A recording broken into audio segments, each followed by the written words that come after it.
निर्जला एकादशी व्रत की पौराणिक कथा के अनुसार श्री सूत जी महाराज शनक आदि ऋषियों को कथा सुनाते हुए कहने लगे, हे ऋषियों, अब सभी व्रतों में सबसे श्रेष्ठ सर्व एकादशियों में सबसे उत्तम निर्जल एकादशी की कथा भी सुनो।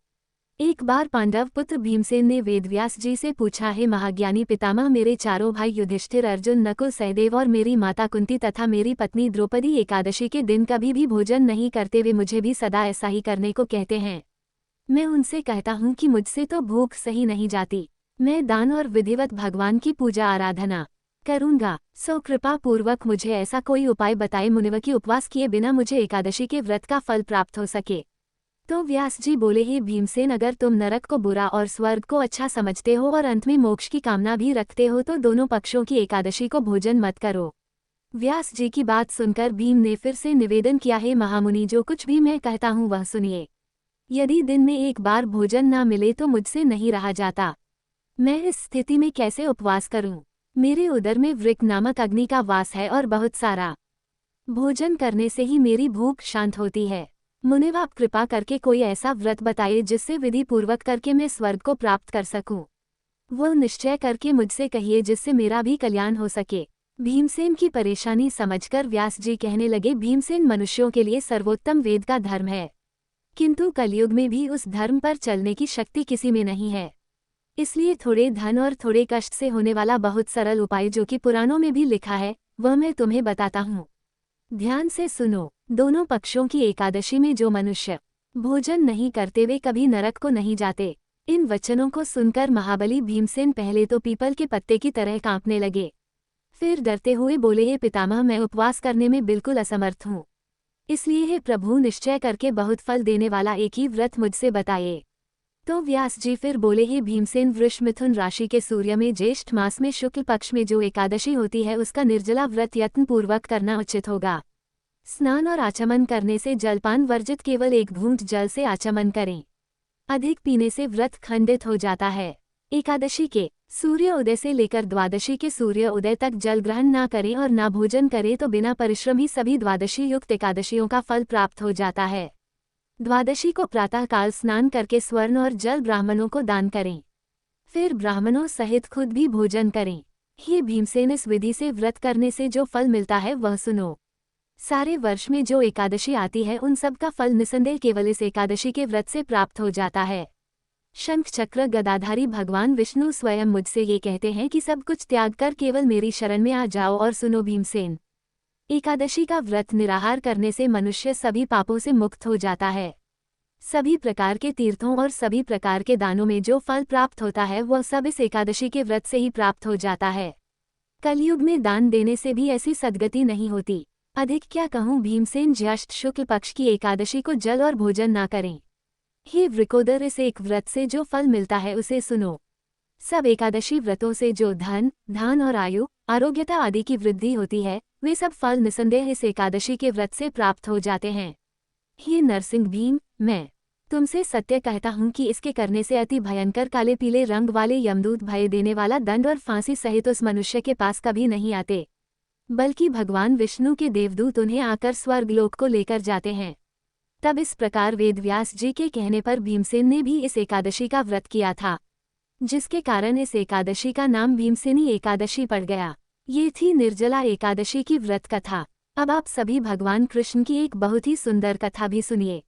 इस कथा को सुनने के बाद निश्चित ही आपके मन में भगवान के प्रति भक्ति और भी बढ़ जाएगी। अगर आप भी भक्ति के इस सागर में गोता लगाना चाहते हैं तो इस कथा को आप पूरा जरूर सुनिएगा। एक बार किसी गांव में हरिदास नाम का एक किसान रहा करता था और वो भगवान कृष्ण की बहुत पूजा करता था। उनका बहुत बड़ा भक्त था। लगभग हर महीने ही वह वृंदावन जाता और वहां भगवान को पेड़ों का भोग लगाता। वृंदावन में भगवान श्री कृष्ण को पेड़ों का भोग जरूर लगाया जाता है क्योंकि यह भगवान कृष्ण के प्रिय भोगों में से एक है। वह किसान भगवान को भोग लगाने के बाद बचे हुए पेड़े प्रसाद रूप में घर लाता और आसपास के लोगों में बांट दिया करता था। लगभग कई सालों से यही क्रम चल रहा था। एक दिन वो किसान वृंदावन में बांके बिहारी जी के दर्शन करने जा रहा था। तभी रास्ते में उसने एक हलवाई की दुकान देखी जिस पर एक खास तरह की मिठाई बन रही थी। उसे देखकर हरिदास को कुछ समझ में नहीं आया, तो वह हलवाई से पूछने लगा, अरे भैया, आप ये कौन सी मिठाई बना रहे हो? हलवाई बोला, भैया इसे खुरचन कहते हैं, खुरचन, और यह यहाँ की सबसे मशहूर मिठाई है और नंदलाला को बहुत पसंद है। जरा खाकर तो देखो। तो हरिदास बोला, नहीं, मैं पहले अपने कान्हा को भोग लगाऊंगा, उसके बाद ही खाऊंगा। एक काम करो, तुम पेड़ों की जगह आज मुझे यही मिठाई दे दो। हलवाई से खुरचन लेकर वह किसान मंदिर पहुंच गया। बांके बिहारी जी की पूजा की और भोग लगाकर वापस गांव आ गया। उसके बाद तो वह हर महीने कान्हा जी को खुरचन का भोग लगाने लगा। इसी बीच मौसम बदला और गर्मियां शुरू हो गई। फिर एक बार वह वृंदावन जाने लगा तो रास्ते में उसी हलवाई की दुकान पर पहुंच गया। लेकिन इस बार उसे दुकान पर कहीं भी वो खुरचन नजर नहीं आई जिसका भोग वह कान्हा जी को लगा रहा था। हरिदास ने हलवाई से पूछा, भैया आज खुरचन नजर नहीं आ रही, क्या बात है? हलवाई बोला, भैया गर्मियों में दूध की कमी हो जाती है और खुरचन बनाने में बहुत सारा दूध लगता है, इसलिए गर्मियों में खुरचन नहीं मिलती, और यहाँ नहीं बल्कि पूरे वृंदावन में आपको कहीं नहीं मिलेगी। आज खुरचन की जगह पर तुम ये पेड़े ले जाओ। वह किसान कहने लगा, अरे भैया, मैं तो कान्हा जी को खुरचन का ही भोग लगाना चाहता हूँ, आप एक काम करो, मेरे लिए थोड़ी सी खुरचन बना दो। सुनकर हलवाई बोला, अरे खुरचन नहीं बन सकती, उसे बनाने में पूरा दिन लग जाता है, न तो हमारे पास इतने छोटे बर्तन हैं जिसमें थोड़ी सी खुरचन बनाएं। आप मेरी बात मानो, कान्हा जी को पेड़ों का भोग लगा दो। किसान ने सोचा, लगता है इस बार कान्हा जी को खुरचन का भोग नहीं मिलेगा, चलो पेड़े का ही भोग लगा देता हूँ। ऐसा कहकर उसने हलवाई से पेड़े लिए और भगवान को भोग लगाने के लिए मंदिर में पहुंच गया और भोग लगाकर वापस आ गया। जब अपने घर पर वह रात के समय सो रहा था तो उसके सपने में कान्हा जी बाल रूप में दिखाई दिए। उसने देखा नन्हे से कान्हा जी की आंखों से टप टप आंसू बह रहे हैं और उनके सामने पेड़े पड़े हुए हैं जिसका भोग उसने कान्हा जी को लगाया था। कान्हा जी को उदास होकर इस तरह रोते देखकर हरिदास की तो झट से नींद खुल गई। वह बहुत बेचैन हो उठा। उसे लगा उसके कान्हा जी बहुत नाराज हैं, दुखी हैं और उन्हें खुरचन का ही भोग चाहिए, और वह अपने मन में सपने को याद करके रात में ही पैदल वृंदावन के लिए चल पड़ा। रास्ते में वह चलता जा रहा था और किसी तरह चलते चलते वह हलवाई की उस दुकान पर पहुंच गया। वह लगातार सारी रात तक चलता रहा था। अब जब वह वृंदावन में उसी हलवाई की दुकान पर पहुंचा तो सवेरा होने वाला था। हलवाई भी इतने समय में उस किसान को अच्छी तरह से जान गया था, क्योंकि वह किसान भी लगभग हर महीने ही वृंदावन के उस हलवाई की दुकान पर पहुंच जाया करता, क्योंकि उसे अपने कान्हा जी के लिए खुरचन का भोग जो लेना था। हलवाई ने जब किसान को देखा तो कहने लगा, अरे भाई जी, इतनी सुबह सुबह क्या बात है? तो किसान बोला, अरे भैया, आप मुझे बता दो खुरचन कैसे बनेगी, नहीं तो मेरे नंदलाला तो भूखे रह जाएंगे। हलवाई बोला, हमारे जैसी खुरचन पूरे वृंदावन में कोई नहीं बनाता, हम तुम्हें कैसे बता दें? मुझे तो लगता है तुम्हें किसी हलवाई ने खुरचन के बारे में पता करने भेजा है कि कैसे खुरचन बनाई जाती है, क्योंकि इतनी स्वादिष्ट खुरचन तो केवल हमारी ही दुकान पर मिलती है, और यहाँ तुम कान्हा जी का नाम लेकर झूठी मनगढ़ंत कहानियां बना रहे हो ताकि मैं तुम्हें खुरचन बनाने की विधि बता दूं।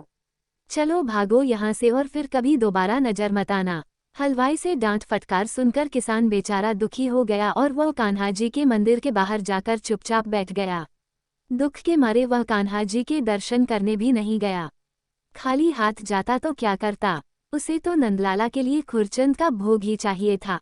अब इधर किसान को मंदिर की सीढ़ियों पर बैठे बैठे सुबह से शाम हो गई और वह भूखा प्यासा वहीं बैठा रहा और हरे कृष्ण का जाप करता रहा। शाम के समय किसी तरह वही हलवाई जिसने किसान को डांट कर भगा दिया था हरिदास को यानी उस किसान को ढूंढते हुए आया और कहने लगा, भाई जी, मैं बहुत देर से आपको ढूंढ रहा हूँ। आपको मैंने दुकान से भगा दिया और उसके बाद से ही मेरी दुकान पर तो एक भी ग्राहक नहीं आया। शाम तक सारी मिठाइयाँ ऐसे ही रखी रही और सारी बासी हो गई। आज से पहले तो कभी ऐसा नहीं हुआ, मुझे माफ कर दो। नंदलाला तुम्हारे द्वारा स्वयं मेरी मिठाई का भोग लेना चाह रहे थे और मैंने घमंड में आकर क्या किया, तुम्हें अपनी दुकान से डांट कर भगा दिया। अब चलो मेरे साथ चलो, मैं तुम्हें खुरचन बना कर दूंगा।